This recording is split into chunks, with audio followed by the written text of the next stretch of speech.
நான் ஒரு நடிகன். ஓகே. என் வழி நல்ல வழி. I love parents. இங்கிலீஷ் வார்த்தை பேரண்ட்ஸ் என்ற ஆங்கில வார்த்தை பயன்படுத்தியதால் மதன் அவர்களுக்கு நாங்கள் கொடுக்க போகும் பாகற்காய் ஜூஸ். அதுதான் விஜய் சேதுபதிக்கும் உதவப்படும். ஓ ஆமா, அதுதான் அன்னைக்கு வந்து ரொம்ப நேரம் இன்னொரு ஜூனியர் ஆர்டிஸ்ட், நம்மளும் ஒரு ஜூனியர் ஆர்டிஸ்ட், 2 பேருமா பேசிக்கிட்டு இருப்போம்ல. ஆமா, ரொம்ப நேரம் சினிமாவில் நான் இதை பண்ண வந்திருக்கேன், சினிமா எப்படி, லைஃப் எப்படின்னு, அந்த மாதிரி நிறைய பேசிக்கிட்டு இருந்தோம். இன்னைக்கு நம்ம கூட நிகழ்ச்சியில இருக்கக்கூடிய செலிபிரிட்டி யார் அப்படின்னா, தமிழ் சினிமாவில் எந்த கதாபாத்திரம் இவர் ஏற்று நடிச்சாலும் அதை அசால்ட்டா தூக்கி சாப்பிட்டுருவார். அந்த அளவுக்கான ஒரு பெஸ்ட் ஆக்டர் இவர். அதே சமயத்துல இவர் ஒரு படத்துல இருக்காருன்னா அந்த படம் கன்ஃபார்ம் ஹிட்டுப்பா அப்படின்ற ஒரு விஷயத்த ப்ரூவ் பண்ண ஒரு நடிகர். அவர் தான் இன்னைக்கு நம்ம கூட இருக்காங்க. அவர் கூட நிறைய சுவாரஸ்யமான விஷயங்கள் பேச போறோம். லெட்ஸ் வெல்கம் அருவி மதன் டு அவர் ஷோ. வணக்கம்ண்ணே, எப்படி இருக்கீங்க? சூப்பரா இருங்க. அதே அந்த கியூட் டிம்பிள் ஸ்மைல் வந்து நன்றிகள் மெயின்டைன் பண்ணிட்டே இருக்கீங்களா? அதுல மெயின்டைன் பண்றதுக்கு. ஆனா இது பொதுவாகவே வந்து நிறைய அந்த மித்லாம் சொல்லுவாங்க, இந்த கன்னத்துல குழி விழுந்தா பயங்கர ராசி, நம்ம செய்யற விஷயம் எல்லாமே வந்து சிறப்பா தான் போகும்னு சொல்லுவாங்க. ஸோ அது உங்களுக்கு ஒர்க் ஆகுதானே சினிமால? இல்ல இதுல சிரிச்சா நல்லா இருக்குன்னு கொடுக்குற காம்ப்ளிமெண்ட் சந்தோஷம். ஆனா நிறைய நெகட்டிவ் ரோலா கூப்பிடும்போது நம்ம சிரிக்கும் போது அந்த ஷார்ட் நல்லா இருக்கா நல்லா இல்லையா டேரக்டர் ஒரு குழப்பம் வரும்ல. ஆமா, அது வேற கியூட்டா இருக்கிற மாதிரி இருக்கு, நெகட்டிவா காட்ட முடியாது. மாவீரன்ல எனக்கு அது நடந்துச்சு. ஒரு லஸ்ட் லுக்கோட அந்த சிவகார்த்திகேயன் தங்கச்சியை பாத்ரூம்ல பார்த்துட்டு வெளியில வரும்போது அந்த அந்த பொண்ணை பார்த்தோம்னா லஸ்ட்டாக ஒரு சிரிச்சிட்டு வரும்போது நான் அப்படி தான் சிரிக்கிறேன். சிரிக்கும்போது டேரக்டர் வந்து இல்லை அது ஏதோ தப்பாக இருக்குது அப்படிங்கிறப்பல ஒரு 5-6 டேக் போணுச்சு. அப்புறம் 7வது டேக்கில் நானே கண்டுபிடிச்சேன், சிரிக்கிறது இந்த பக்கம் சிரிச்சா குழி விழுதுன்னு சொல்லிட்டு அப்புறம் இந்த பக்கம் சிரிப்பா அப்படி இருந்துச்சு. அதெல்லாம் பயங்கரமாக ஒர்க் ஆனிச்சு. ஸோ இதனால நிறையா நல்லதும் இருக்குது, அப்பப்போ சில கெட்டதும். நீ சொல்றப்பதான் தெரியுது, இப்ப இந்த ஸ்மைல் பண்ணி காமிச்சப்பறம் தான் அந்த ஷாட் நமக்கு ஞாபகம் வருது. சோ அந்த மாதிரி நிறைய கரெக்ட் பண்ண வேண்டியது இருக்கு. ஆமா ஆமா. ஓகே, இப்போ என்னன்னா இது பார்த்ததுக்கு அப்புறம் டைரக்டர்ஸ் ஃபிக்ஸ் பண்ணிடுவாங்க. மதன் வந்து கேஸ்ட் பண்றோம்னா இந்த பக்கம் சிரிக்கிற மாதிரி கேரக்டரா இல்ல லெஃப்ட் சைடு சிரிக்கிற மாதிரி கேரக்டரா? இல்ல நம்ம நினைக்கிறோம், நீங்க வந்து இந்த ஜானி படமெல்லாம் பாத்தீங்கன்னா ரஜினி சார் வந்து நடிச்சிருப்பாரு. அவர் கேமராவை ஃபேவர் பண்ணி இந்த கையை ஓவர்லாப் பண்ணாதீங்கம்மாங்க, இப்படி கேமரா இருக்குன்னா இப்படி இங்கே பாரு இப்படின்னு பேசாதம்மாங்க, இப்போ இந்த பக்கம் கேமரா இருக்குன்னா ஓவர்லாப் பண்ணாதீங்கம்மாங்க. அவர் கையாளுற விதம் இருக்குல்ல, அதேமாரி ஒரு கண்ணத்தை பயங்கரமாக கையாளுவாப்புல. அது சிரிக்கும் போது கேமரா ஃபேவர் பண்ணி ஏய் என்ன அப்படின்னு பேசுகிறதும், இந்த பக்கம்னா இப்படி சிரிக்கிறதும் நீங்கள் படங்கள் பாருங்கள் அது தெரியும். அந்தமாரி லெஜண்ட்ஸ்டேருந்து நம்ம அப்பப்போ ஏதாவது திருடிக்கிறது.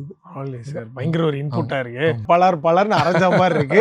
பட் அதே சமயத்துல ஜேடிவில நீங்க பண்ணீங்கன்னா உங்களுக்கு ஒரு பெரிய காம்படிட்டர் பேன் இந்தியா ஹீரோ இருக்காரு. நான் தான் நீங்க சொல்றதே எனக்கு இன்னொரு தடவை அரையிற மாதிரி இருக்கு. ஓகே, இதே கான்பிடன்ஸோட அடுத்ததான் நம்ம டீ பார்ட்டிக்குள்ள போலாமான்னு. ஓகேவா?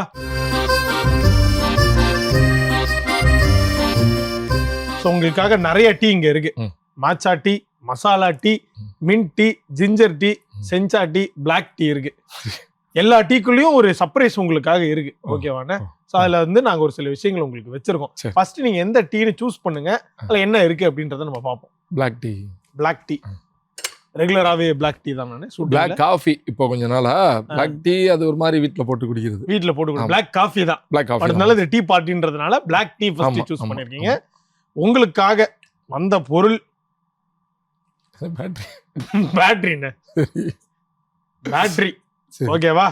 நீங்க வந்து சினிமாக்கு வாய்ப்பு தேட வந்து பல இடங்கள்ல சோர்வு ஆயிருப்பீங்க. என்னடா இந்த சினிமா நம்மள நடிகனாவும் ஆக விட மாட்டேங்குது, இயக்குனராகவும் ஆக விட மாட்டேங்குது, திரும்பி போயிடலாம்னு நினைக்கிறப்ப உங்களுக்கு பேட்டரியா சார்ஜ் பண்ணக்கூடிய அந்த விஷயம் என்னது, ஆர் அந்த நபர் யார், 2 கூட சொல்லலாம். நமக்கு நம்மளே தான். நம்ம ரொம்ப சோர்வடையும் போதெல்லாம் இதுல சோர்வடைகிறது ஒன்றும் இல்லை, நடந்தே தீருங்கிற பெரிய நம்பிக்கை ஒன்று இருக்குல்ல, அந்த நம்பிக்கை தான் ஃபர்ஸ்ட் சார்ஜ். பேட்டரி வெளியிலேருந்துங்கிறதெல்லாம் இல்லை, நம்மளே நம்மளை ரீசார்ஜ் பண்ணிக்கிற மாதிரியான ஒரு விஷயங்கள் தான் உள்ளே எப்பயுமே இருக்கும். எப்படி சொல்கிறது, ஒரு பொண்ணை நம்ம காதலிச்சுட்டு அவ்வளோதான் கல்யாணம் பண்ணணும்னு டிசைட் பண்ணதுக்கப்புறமா 1000 இடையூறுகள் வரலாம். வரும்போதெல்லாம் என்னைக்காவது நமக்கு தோணுமா இப்படி இடையூறுலாம் வருது, அப்போ அந்த பொண்ணை விட்டுறலாமே அப்படின்னு தோணுமா? அப்போது அந்த காதல் வந்து எவ்வளோ வலிமையானதுன்னு ஒன்று இருக்குல்ல, ஏன்னா பிடித்தமானது என் மனசுக்கு, எல்லாத்துக்குமே அவ்வளோ பிடித்தமான விஷயம்தான் அந்த பொண்ணு. அதே மாதிரி சினிமாவும் நமக்கு அவ்வளோ பிடித்தமானதுன்னு ஆயிடுச்சுன்னா அதை இடையூறாவோ இடைஞ்சலாவோ கஷ்டமாவோ எதுவாகவுமே நம்ம பார்க்கவே மாட்டோம். சோர்ந்து போகிற சூழல் வரும், நிச்சயமாக வரும், வராமலாம் இருக்காது. காலையில் வந்துச்சுன்னா கூட சாயந்தரம் திரும்ப இல்லை சினிமா தான்டா அப்படிங்கிற ஒன்று தான் வரும். அந்த சமயத்தில் கூடுதல் சார்ஜாக நமக்கு பக்கத்தில் இருக்கிறது ஒரு பெற்றவங்க ஃபினான்ஷியலாக பண்ண சப்போர்ட்டாக இருக்கலாம், இல்லை பெருசாக கேள்வி கேட்காம போய் தொலைடான்னு நம்மளோட ஒத்துழைக்கிற மனைவியாக இருக்கலாம், இல்லை பெரிய செலவு பண்ணி குழந்தைங்களுக்கு ஆர்ப்பாட்டமான வாழ்க்கை கொடுக்காம ஒரு அமைதியான வாழ்க்கை கொடுத்து இதில் ஏற்றுக்கிற பக்குவத்தை கொடுத்த குழந்தைங்களும் நமக்கு அதுக்கேற்ற மாதிரி நமக்கு ரிஃப்ளெக்ட் பண்ணி ஓகே பரவாயில்ல அப்படின்னு கொடுக்குற அந்த சப்போர்ட்டாக இருக்கலாம். இந்த மாதிரியான விஷயங்கள் எல்லாமே பெரிய சார்ஜ் தான். செல்ஃப் ஃபியூல் இது போதும், இந்த செல்ஃப் கான்ஃபிடன்ஸ். ஓகே, ஸோ அடுத்த டீ என்னென்ன சூஸ் பண்ணுறீங்க? Ginger tea. ஜிஞ்சர் டீ எங்கிட்ட இருக்கு, இங்கிட்டு. ஜிஞ்சர் டீயில் உங்களுக்காக வந்திருக்கிறது வெங்காயம். ஓகேவா? ஸோ வெங்காயத்தை உரிக்க கண்ணில் தண்ணி வர மாதிரி ரொம்ப எமோஷ்னலாக ஒரு டே இருந்திருக்கும் சினிமாவில். மேபி அது நீங்கள் ஃபஸ்ட்டு கேமரா முன்னாடி நின்ன ஒரு மொமெண்ட்டாக இருக்கலாம், இல்லைனா வந்து தியேட்டரில் உங்களை பார்த்த மொமெண்ட்டாக இருக்கலாம், இல்லைனா டே ஏன்டா என்னை போட்டு இப்படி படுத்துறீங்க அப்படின்னு அழுத மொமெண்ட்டாகவும் இருக்கலாம். எமோஷ்னலான பெஸ்ட் எமோஷ்னல் மொமெண்ட். எனக்கு ரீசண்டாக பைசனுடைய அந்த ப்ரீ ரிலீஸ் ஈவெண்ட் நடந்துச்சு. நடக்கும்போது நம்ம ஜென்ரலாக என்ன பண்ணுவோம், இப்போது ஹீரோ, அதாவது technicians, director, cameraman, music directors, இப்படி ஒரு கேட்டகரியாக ஃபஸ்ட்டு லைன்லையும், இதுக்கப்புறமா கேரக்டர் ஆர்டிஸ்ட் அவங்கெல்லாம் ஒரு மாதிரி செகண்ட் லைன்லையும், இதுக்கப்புறமா கிரேட் 1 கிரேட் 2 3rd 4th லைன்லையும், அப்படி இடம் இல்லை கடைசியாக வந்து மிச்சப்பட்டவன் இந்த கடைசியில் இப்படி ஒரு கேட்டகரி இருக்கும். அந்த வெள்ளை துணி போட்டு அந்த சேரில் போட்டு ஒரு 10 வருஷம் வச்சுருப்பாங்க. அதுக்கப்புறமா ஒரு பெரிய பேரிகேட் போட்டு அதுக்கப்புறமா ஆடியன்ஸுக்காக மற்றவங்களுக்காக ப்ரெஸ் பீப்புள் லைட்டாக இவங்களுக்கெல்லாம் ஒன்று, அதுக்கப்புறம் பின்னாடி இன்னும் வெறும் ஆடியன்ஸாக மட்டும் வர்றவங்க ஒன்று இருக்கும். நம்ம அந்த ஃபங்க்ஷன் அன்றைக்கி போகும்போது நான் என் ஃப்ரெண்டோட போயிருந்தேன். என் ஃப்ரெண்டோட போயிருந்ததுனால நமக்கு பெரிய படங்கள், பெரிய கேஸ்ட் அண்ட் குரூ இருக்கிற படங்களுக்கெல்லாம் உள்ளே போகும்போது ஒன்று என்ன யோசிப்பேன்னா, இப்போ நான் மட்டும் போய் ஃப்ரண்ட்டில் உட்காந்தாலோ செகண்ட் ரோல எங்கே உட்காந்தாலோ அது பிரச்சனை இல்லை, என்னை ஆர்டிஸ்ட்டாக தெரியும் உங்களுக்கு, நம்ம எந்த அளவுக்கு உழைக்கிறோங்கிறத வச்சு தான் நமக்கு மரியாதை. நம்ம அங்கே எப்படி வேலை செஞ்சுருக்கோமோ அதுக்கான மரியாதை நமக்கு கிடைச்சிரும். ஆனால் இன்னொரு நண்பனை கூப்பிட்டு போகும்போது இல்லை, நமக்கு அதுக்கான ரெகக்னைசேஷன் இன்னும் கிடைக்கணும். அப்போது அதுக்கான கிடைக்க நம்ம வேலை செய்யணும், வேலை செஞ்சு அந்த இடத்த நம்ம அடையணும். அடையிறதுக்கு முன்னாடி நம்ம அவனை கூட்டிகிட்டு போயிட்டு அப்படி ஃபஸ்ட் ரோலையோ செகண்ட் ரோலையோ உட்கார வச்சிட முடியாது. நம்மளை நல்லா புரிஞ்சுக்கிற நண்பனானதா அதை அவங்ககிட்ட நம்ம சொல்லலாம். ஸோ சரவணன் என் க்ளோஸ் ஃப்ரெண்டு, நான் அவங்ககிட்ட சொல்லி தான் கூப்பிட்டு போனேன், டே இதில் லாஸ்ட் வருஷத்தில் உட்காந்துருவோம், முன்னாடி உட்காரணும், ஏன்டா அப்படின்னா, இல்லை ஒருவேளை வந்து ஒன்றே யாருக்காவது தெரியாமல் சரி நீங்கள் உட்காருங்க அவரை கொஞ்சம் அப்படின்ட்டாங்கன்னா கூட எனக்கு அது சங்கடம், அதனால் நீ நானும் பின்னாடி உட்காந்து போண்டா அப்படின்னா, சரிடா பரவாயில்லடா அப்படின்னா, ஆனால் என்னால் நீ ஏன்டா பின்னாடி, ஆச்சிச்சி அதெல்லாம் ஒன்றும் இல்லை ஃபங்க்ஷன் தானே, எங்கே உட்காந்து பார்த்தானவா அப்படின்னு சொல்லிட்டு பின்னாடி ரோல போய் லாஸ்ட் ரோல உட்காந்து. அப்போ தான் வரிசையாக செலிபிரிட்டிஸ் பேசுவோம். பசுபதி சார் மேலே ஸ்டேஜுக்கு போயிட்டு பேசினார். பேசும்போது அவர் வந்து என்கிட்ட சொன்னார், சில நேரங்களில் வந்து நான் நடிக்கும்போது இவர் எனக்கு காம்படிட்டராக இருக்காரோ அப்படின்லாம் எனக்கு தோணுச்சு அப்படிங்கிற மாதிரி ஒரு வார்த்தை சொல்லிட்டு, மதன் எங்கே இருக்காருன்னு தெரியல, இங்கே தான் இருந்தார் அப்படின்னு அப்படி தேடினார். நான் இப்போ கடைசி ரோல இருக்கேன். இப்போ நம்ம கடைசி ரோல உட்காந்துருந்ததுனால தான் அவர் தேடக்கூடிய ஒரு இடத்துல தான் நம்ம கையை தூக்கி சார் அப்படின்னு ஒன்று காட்டுறோம். இப்போ டக்குன்னு அங்கே ஒரு லைட்ஸு, நம்ம மேலே ஒரு வெளிச்சம், கட் பண்ணால் பசுபதி சார் கொடுக்குற அப்ரிசியேஷன், இதெல்லாம் நடக்குது. பசுபதி சார் சொல்லும் போது எனக்கு ரொம்ப மெல்ட்டிங் மொமெண்ட்டாக இருந்துச்சு அது. ஏன்னா அதே நிகழ்வுலையே இயக்குனர் மாரி செல்வராஜும் அவ்வளோ அப்ரிஷியேட் பண்ணார். நம்மளை நடிகன்கிறதெல்லாம் தாண்டி ஒரு ஒரு மனிதத்துவம் உள்ள ஒரு ஆளுப்பாவன், ஒரு ஒரு நல்ல ஹியூமன் அப்படிங்கிறத வந்து அது எனக்கு பெரிய அப்ரிசியேஷனாக இருந்துச்சு, ரொம்ப சந்தோஷமாக இருந்துச்சு. அடுத்த டீ என்னென்ன? மின் டீ, செஞ்சா டீ இருக்கு, மாச்சா டீ இருக்கு, மசாலா டீ இருக்கு. மின் டீ எடுப்போம். மின் டீக்குள்ள உங்களுக்கு இருக்கிறது பணங்கள்.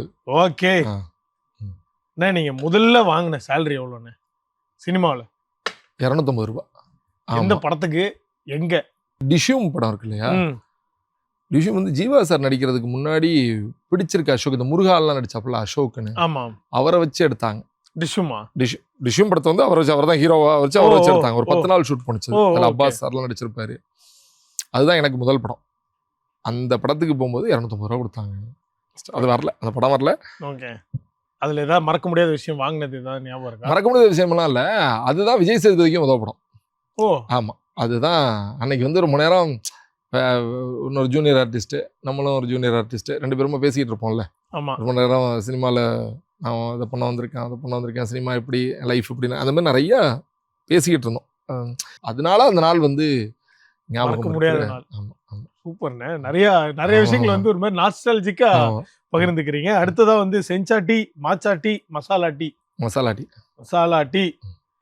மசாலா டீல என்ன இருக்கு அப்படின்னா, எல்லாருக்கும் தேவைப்படுற ஒண்ணு எரேசர். ஓகேவா? ஏதாவது ஒரு விஷயத்த நீ கடந்து வந்த சினிமா பயணத்துல இந்த நாளை மட்டும் நான் அழிச்சிடணும்னு நினைக்கிறேன் அப்படின்னு ஏதாவது இருக்கா? இல்ல இந்த நாளை மட்டும்லாம் இல்ல, எல்லா நாளும் இல்ல நிறைய கோவப்படுற, அது நம்மளால வந்து இதை கண்ட்ரோல் பண்ணியிருக்கலாமே அப்படின்னு நினைக்கிற நிறைய நாட்களை அழிச்சிடலாங்கிறது தோணும். அது மட்டும்தான். அது அந்த கோவம் வந்து கஷ்டம் இல்லை எப்பயுமே. அதனால அந்த மாதிரி நாட்களை மட்டும் அழிச்சிடணும். ஏன்னா இப்போ நம்மளை மட்டுமே பாதிக்கிற விஷயங்களை அழிக்க வேண்டிய தேவையில்லை. அது பார்த்துக்கலாம், சரி பண்ணிக்கலாம். நம்ம கோவப்படுறதுனால எதிர்த்தாப்புல வேறு யாருக்கும் அது பயங்கர ஹர்ட்டிங் அப்படின்னா அது சங்கடம், வருத்தம். போய் சாரியெல்லாம் கேட்போம், சரி பண்ண முயற்சி பண்ணுவோம். ஆனால் எங்கேயோ ஒரு இடத்துல அதோட வடு ஓட்டிக்கிட்டே இருக்கும்ல. அதனால் அந்தமாரி நாட்களை மட்டும் அழிச்சிடணும், வருங்காலத்தில் வரக்கூடாது அப்படின்ற எண்ணம் உண்டு. பட் ஆனால் அது வந்து பக்குவப்படுத்தி ஆமாம், இப்போ இருக்கிற கடந்த நாட்கள்லாம் வந்து சரியாயிட்டு. ஆமாம், முடிஞ்ச வரைக்கும் சரியாயிட்டே வருது. ஓகே, அடுத்து வந்து மாச்சா டீ இருக்கு, செஞ்சா டீ இருக்குண்ணே. உங்க விருப்பம், நீங்க எடுங்க. இந்த செஞ்சா டீ உங்களுக்காக நான் எடுங்க. ஓகேண்ணே. அதில் வந்திருக்கிறது லவ். ஓகேவாண்ணே. லவ்னா ஃபர்ஸ்ட் என்ன ஞாபகம் வருது? யார் ஞாபகத்துக்கு வராங்க? லவ்னா ஃபர்ஸ்ட் ஸ்கூல்ல படிக்கும்போது நிறைய நான் கூட ஒருத்தர் தான் சொல்லுவாங்க. இல்ல நிறைய லவ் பண்ண பசங்க எல்லாம் ஞாபகத்துக்கு வருவாங்க. அப்படி சார் அப்படியே டாக்க மாத்திட்டீங்களே. ஓகே, சோ அது ஞாபகத்துக்கு வரும். அப்படியே ரீவின் பண்ணி பார்த்தா எல்லாருக்கும் இருக்கிற மாதிரி ஸ்கூல் படிக்கிறப்ப பக்கத்து பெஞ்சில் உட்காந்துருக்க ஒரு பெண் மீது லைட்டா வரும். அந்த காதல் ஏதாவது இருக்கா? ஆமாமா, அது நீங்க சினிமாவுக்குள்ளார வந்து நடிகனாவோ எழுத்தாளனாவோ படைப்பாளியாவோ ஏதாவது ஒன்று இருந்தீங்கன்னா இதெல்லாம் கண்டிப்பா வந்திருக்கணும். நீங்க அதை மென்ஷன் பண்ணவே இல்லையே. இது பக்கத்து பெஞ்ச் பொண்ணை தாண்டி டீச்சர் உள்ள வருவாங்க. இல்ல அப்ப அந்த பொண்ணுக்கு ஒரு கல்யாணம் பண்ணி அது குழந்தைங்களோட நல்ல லைஃப் வாழ்ந்துட்டு இருக்கோம். நம்ம அதை போய் தேவையில்ல அதை பேசி ஒரு சிக்கல் பண்ணக்கூடாதுல்ல. ஓகே, அப்ப நான் அடுத்து டீச்சர் கேட்க வந்தேனே. அவங்க எல்லாம் இந்நேரம் டீச்சர் சொல்லுங்க. இல்ல முதல் டீச்சர் பிடிக்கும். முதல் காதல் ஒரு டீச்சர் மேல கண்டிப்பா சின்ன வயசுல வந்திருக்கும் நம்ம. இல்ல டீச்சர் மேல முதல் காதல்லாம் அது அது அது அது தெரியாது. அது காதலா அதெல்லாம் என்னன்னு நமக்கு தெரியாது. யாராவது ஒரு டீச்சர் ரொம்ப பிடிக்கும். அது நடந்ததுண்டு.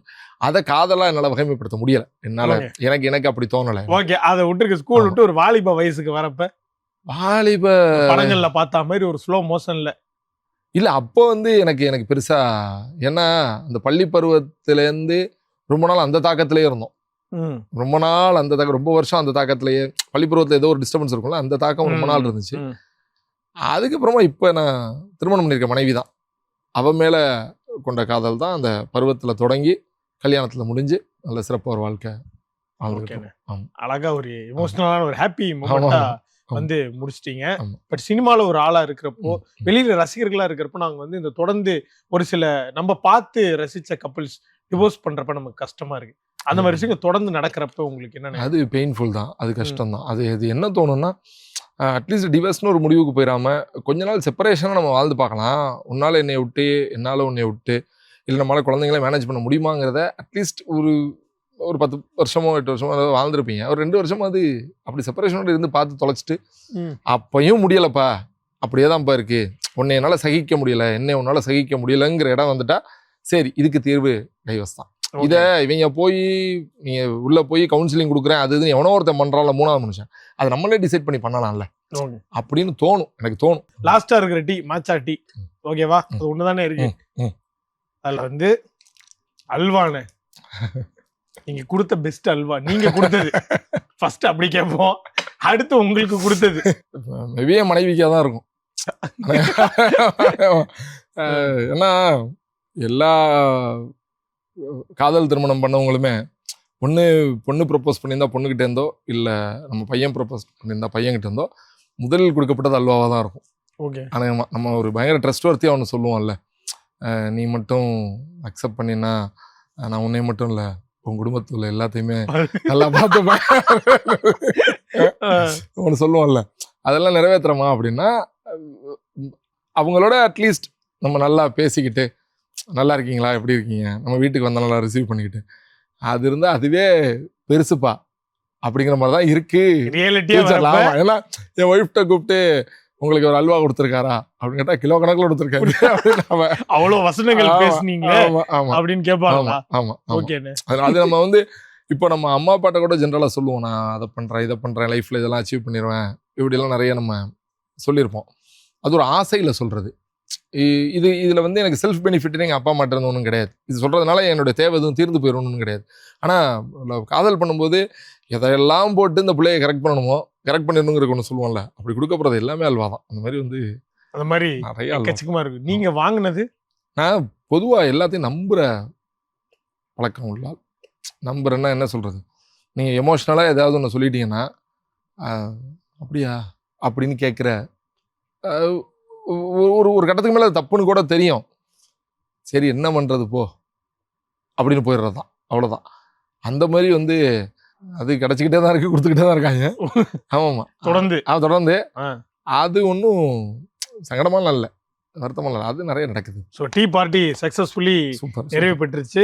அடுத்ததாக நாங்கள் அப்படியே காஃபிக்கு மாறுறோம். ஓகேவா? இதே மாதிரி நீங்க காஃபி ஷாப் போனீங்கன்னா எப்படி நீங்க சென்சா டீ பார்த்து முழிச்சிங்களோ அந்த மாதிரி நான் ஒரு காஃபி பார்த்து முழிப்பேன். அதான் செக்மெண்ட் நேமே. சரி, எஸ்பிரஸோ.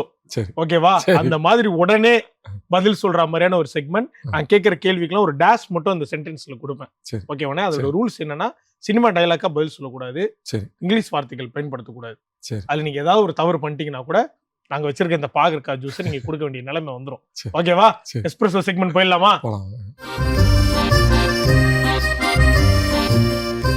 நான் ஒரு நடிகன். ஓகே, என் வழி நல்ல வழி. I love parents. இங்கிலீஷ் வார்த்தை பேரண்ட்ஸ் என்ற ஆங்கில வார்த்தை பயன்படுத்தியதால் மதன் அவர்களுக்கு நாங்கள் கொடுக்க போகும் பாகற்காய் ஜூஸ். ஐ லவ் அன்பு பரிசுன. ஓகே ஓகே, எனக்கு அந்த இதுல ஒரு நீ நடிகண்டா சொல்லுங்க. ஐ ஹேட் கோவம் தான். கோவத்தையே வெறுக்கிறேன் அப்படின்றாங்க. ஓகே, என் வாழ்க்கையில சினிமா நல்ல தேர்வு. சூப்பர்ண்ண. நான் அடிக்கடி மறந்துடுவேன். இது எதிர்பார்க்காத பதில். என் வாழ்க்கை சிறப்பா இருக்கு. எனக்கு தெரிஞ்சது எல்லாம் சினிமா. எனக்கு கோபம் வந்தா கோவப்படக்கூடாதுன்னு நினைப்பேன். அட்டோ பின்னாடி எழுதுங்களா அப்படின்ற மாதிரியான ஒரு பதில வந்து அண்ணன் கொடுத்திருக்கிறாரு. நான் ஜாலியா இருந்தா சுத்தி உள்ள எல்லாருமே ரொம்ப சந்தோஷமா இருப்பாங்க. என் காதல் அழகானது. என் மனைவி மிக அழகானவள். எங்க அந்த அல்வா அண்ணி நீங்க வீட்டுல பாத்துட்டு இருந்தீங்கன்னா இவர் உங்களுக்கு கொடுத்த அல்வால என்னன்னு எனக்கு தெரியாது. இப்ப எனக்கு தெரியுது அவர் எப்படி அவங்களை வந்து ட்விஸ்ட் பண்றாருன்னு. சோ பழகிக்கங்க. எஸ்பிரஸோவும் அழகாக முடிச்சிட்டீங்க. அப்கமிங் ப்ராஜெக்ட்ஸா என்னென்ன போயிட்டு இருக்கு? அடுத்து ஒரு சீரீஸ் ஒன்று மேபி சோனி லைவ்ல இருக்குன்னு நினைக்கிறேன். ரத்த சாட்சி படமான டைரக்டர் ரஃபீக், அவர் பிரபுதேவா மாஸ்டர் வச்சு ஒரு சீரீஸ் ஒன்று பண்ணியிருக்காரு. ரொம்ப ப்ராமினென்ட்டான ரோல் பண்ணியிருக்கேன். பைசனுக்கு அப்புறமா அதை பெருசாக எக்ஸ்பெக்ட் பண்ணுறேன். சூப்பர். அப்புறம் ரீசெண்டாக விஜய் ஆண்டனி சாரோட படம் அப்பா குட்டின்னு ஃபர்ஸ்ட் லுக் கூட இப்போ தான் ரீசெண்டாக ரிலீஸ் ஆனிச்சு. அதை மாறன்னு சொல்லி டைரக்டர் பண்ணியிருக்காங்க. ரொம்ப நல்ல படம், ரொம்ப கதையம்சம் உள்ள படம். அந்த படம் நடிச்சு ரொம்ப முக்கியமான கதாபாத்திரம் பண்ணியிருக்கேன். அப்புறம் அர்ஜுனன் பேர் 10 அப்படின்னு சொல்லி இவர் யோகி பாபு ஒரு ப்ராஜெக்ட் பண்ணியிருக்காரு. அதை ராஜ்மோகன் சொல்லி இயக்குனர் பண்ணியிருக்காங்க. ரொம்ப நல்ல படம் அதுவுமே. அப்புறம் பாரஞ்சித் சாரோட வேட்டுவம் படத்தில் ஒரு காட்சி தான், படம் வரும்போது இருந்தால் தான் அது, ஆனால் ரொம்ப முக்கியமான காட்சி. அது ரொம்ப பிடிச்சிருந்துச்சு அவர்கிட்ட ஒர்க் பண்ணுறது. ஏன்னா நிறைய இயக்குநர்கள்ட்ட வேலை பார்க்கும்போது இப்போ நான் என்ன நினைப்பேன்னா, ஒரு படத்தில் ஒரு இயக்குனர் நமக்கான வசனங்களை, சிச்சுவேஷனை நம்ம எப்படி நடிக்கணும்னு சொல்லும்போது அவரை சிரமப்படுத்திடாமல், அந்த நேரத்தை வேஸ்ட் பண்ணிடாமல் சரியாக நம்ம வேலை பார்த்துடணும் அப்படின்னு ஒரு நடிகனோட வேலையாக இருக்குன்னா, அதுக்கு தான் ஒரு பெரிய சம்பளம் தர்றாங்க, நம்ம மதிக்கிறாங்க. இங்கே வெளியில் கிடைக்கிற வெளிச்சம் புகழ் எல்லாமே அதனால தான். அதுக்கு நம்ம சரியாக இருக்கணுங்கிறதா எண்ணமாக இருக்கும். அதை மீறி சமயங்களில் எப்போயாவது நம்ம தப்பு நடந்துருச்சு, தப்பு மீன்ஸ் என்ன, 2 டேக் 3 டேக் அடுத்தடுத்து போகுது அப்படின்னா அதை எப்படி சின்சியராக சரி பண்ணிக்கணுங்கிற நமக்கும் இருக்கும். டேரக்டருக்கு ஒரு கட்டத்தில் சார் புரிஞ்சுக்கங்க சார் அப்படிங்கிற ஒரு எரிச்சலும் சமயத்தில் வரலாம். அது கொடுக்க அந்த மாதிரி எரிச்சல் அடையாத அளவுக்கான வேலையை தான் எப்பயுமே செய்யணும்னு நினைப்பேன். 90-99 அதான் பண்ணியிருக்கேன். எப்பயுமே அதான் செய்யணும். அதை தாண்டி என்னைக்காவது நமக்கு உடல்நிலை பாதிப்பு இல்லை மனநிலையாக நம்ம வேற ஒன்றா இருக்கோம் அப்படிங்கும்போது அது ஒன்று சரியாக நடக்கலைன்னு வச்சுக்கோங்க, நினச்சது அது பெருசாக நம்மளை அப்செட் பண்ணும். அப்படி இப்போ வேட்டுவம் படத்தில் வந்து ஒரு நீளமான காட்சி அது வந்து என்கிட்ட முதல் நாள் கொடுத்துட்டாங்க. நான் ப்ரிப்பேர் ஆகிட்டேன். அடுத்த நாள் போகிறேன் ஷூட்டுக்கு. மார்னிங்லேருந்து அந்த அசோசியேட் கூப்பிட்டு கேட்குறாப்புல, அந்த வசனத்தை ஃபுல்லாத்தையும் சொல்கிறேன். அது 2 பேஜ் இருக்கும். அவர் ஹாப்பி, நல்லா இருக்குண்ணே, இதில் இது மட்டும் மாற்றி போய்க்கலானுங்கிறாப்புல. ஆன் ஸ்பாட் மத்தியானம் 2:30-3 மணிக்கு எடுக்க போகிறாங்க. எனக்கு எதுவுமே ஞாபகம் இல்லை. ஒரு மாதிரி ஒன்றும் பிளாங்காக இருக்கு. ஏன்னா அது தெரியல வரைக்கும் தெரியல எனக்கு நல்ல ஃபீவர் அன்னைக்கு ஒரு 104 டெம்பரேச்சர் இருக்கும். ஆனால் இதெல்லாம் ரீசன் சொல்லக்கூடாது ஆக்சுவலாக. நான் சொல்கிறேன் அவர்கிட்ட எனக்கு ஒன்றுமே தெரியல, நீங்கள் வேணா ப்ராம்ப்ட் பண்ணிடுறீங்களா அப்படின்னு கேட்குறேன்.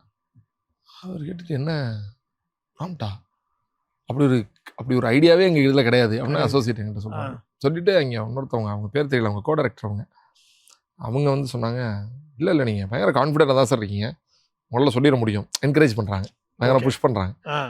ஒன்றுமே இல்லைங்கிறேன், நீங்கள் சும்மா எனக்கு அது இதுங்கிறீங்கன்னா இல்லை நீங்கள் பண்ண முடியும், கண்டிப்பாக பண்ணுங்கிறாங்க. அப்புறம் போய் உட்காந்து டேரக்டர் சொன்னார், சின்ன சின்ன பஞ்சஸாக நம்ம போயிடலாம் அப்படின்னு. போய் நடிக்க ஆரம்பிக்கிறேன். ஆக்சுவலாக எனக்கு கான்ஃபிடென்ட் இல்லை, நான் பண்ணதில் எனக்கு ஐயோ சரியாக பண்ணியிருக்கலாமேங்கிற கேள்வி உள்ளே ஓடுது. ஆனால் டேரக்டர் ரஞ்சித் சார் வந்து ஃபஸ்ட்டு டேக்லேருந்து, அண்ணே சூப்பர்ண்ணே, செம்மையாக பண்ணுறீங்கண்ணே, செம்மையாக இருந்துச்சுண்ணே இப்படின்னு ஒவ்வொரு தடவையும் நான் தப்பாக பண்ணும்போதோ இல்லை நம்ம துவண்டு போகும்போதோ அந்த எண்ணத்தையே கொடுக்காம பயங்கரமாக என்கரேஜ் பண்ணார். நான் இப்படி ஒரு டேரக்டரை சத்தியமாக பார்த்ததே இல்லை. இது சூப்பரா இருக்குண்ணே. பட் தொடர்ந்து நீங்க உங்களுடைய உள்ளம் என்ன சொல்லுதோ அதை பண்ணிட்டே இருங்க. பட் என்னைக்கு எங்களுக்கு என்ன இருந்தாலும் உங்களை ஸ்கிரீன்ல பாக்குறப்பெல்லாம் நீங்க 200% எல்லாத்தையும் கொடுத்துருக்கிறதா தான் எங்களுக்கு தெரியுது. அதே மாதிரி தொடர்ந்து உங்களுடைய பெஸ்ட் பெர்ஃபார்மன்ஸ் கொடுத்துட்டே இருக்கணும். விரைவில் ஹீரோவா டைரக்டர் ஆகி திரும்ப நம்ம நிகழ்ச்சிக்கு வரணும்னு சொல்லி ஜெயா டிவி டீம் சார்பா வாழ்த்துக்கள் தெரிவிச்சுக்கிறோன்னு. அதுக்கு முன்னாடி சாய் வித் செலிபிரிட்டி சார்பாக நீங்க இங்க வந்துட்டு போனது எங்களுடைய ஹிஸ்டரி புக்ஸ்ல இருக்கணும்னு சொல்லி விருப்பப்படுறோம். அதுக்காக உங்களுடைய ஆட்டோகிராஃப் மட்டும் வாங்கிக்கணும்னு நினைக்கிறேன். உங்களுடைய அன்பான கையெழுத்தை எங்களுக்காக போட்டு கொடுங்க.